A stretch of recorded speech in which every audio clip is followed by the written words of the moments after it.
be like Charlo versus Williams, like Thurman, even versus Danny Garcia, you know. So, but we're going to see what's going to happen. And see, and the only reason I say that because that Peter Quillin, I'm not going to knock the man's accomplishment, but I didn't really feel like Peter Quillin was all that, man. I've seen a lot of holes in Peter Quillin's boxing game, and I feel like he avoided a lot of fighters too. And I really feel like he saw Danny. Now one thing I do say Danny Jacobs do have, he does have that punching power. He does got punching power. He's a very intelligent boxer. So that might get hit. It might turn into an okay fight, but overall, I feel like he's gonna be overmatched. He's gonna be overwhelmed, and it's sad because Golovkin making his division look boring because he don't want to step up and take competition.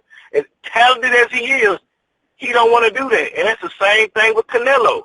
Now Canelo tricky to me because I don't know if it's Canelo or if it's Oscar De La Hoya. Yeah. Because Canelo passing up a lot of fights, man, and like it's crazy. You say what?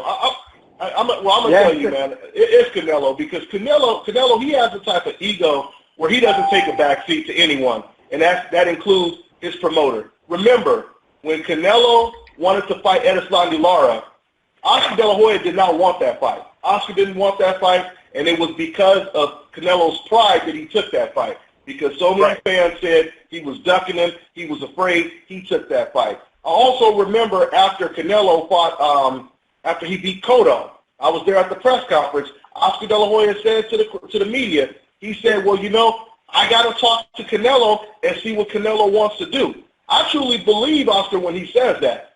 Once again, I mean, you know, Canelo Alvarez, he's that type of Michael Jackson, Prince type of celebrity in boxing. Meaning, you know, he's not going to sit back and be a yes man to Oscar De La Hoya. So what we doing next, boss? Who we fighting next? That's not him. He's the type of person to tell Oscar De La Hoya, look, Oscar, this is what I want, and I want to fight this guy.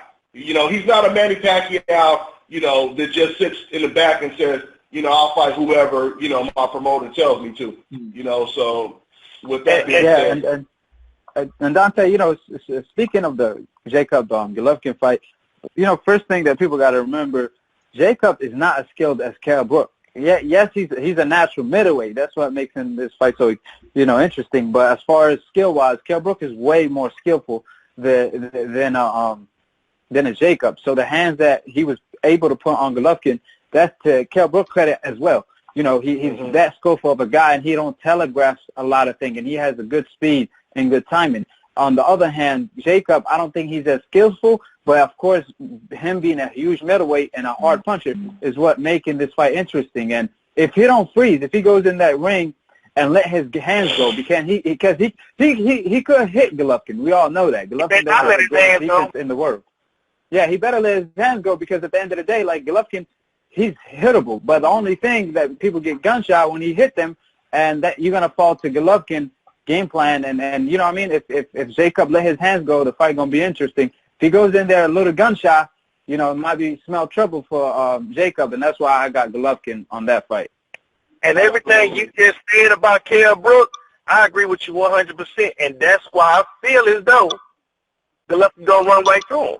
And this fight with Canelo and Chavez, my personal opinion, I feel like if he don't fight Billy Joe Sanders, I don't want to see him fight Chavez, bro. Because to me, if let's say hypothetically Chavez get lucky and knock him out, because the man dude got punching power, it's gonna be another excuse. Oh well, he was bigger.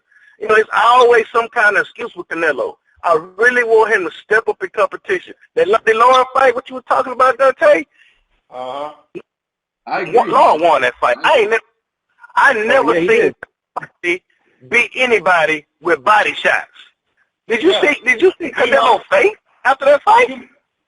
I've never heard of a fight where someone won by landing no headshots. I mean, no headshots, because that's what the punch stat showed. So yeah, I'm completely on board with you. And I mean, obviously, we know it takes a special fighter who has confidence in his skills to take a rematch when it's a close decision. We've seen with Margano. Yeah, of course, because that fight was close, it was controversial, and the rematch would have been even bigger. You know what I mean? No matter what people want to say, when people say, oh, he was boring and et cetera, if he's so boring, how is it Canelo does some of his best numbers when he goes against that guy? You know what I mean? Right. That's just a cover-up for them to say, I don't want that guy Canelo to fight him because that guy is too much of a risk.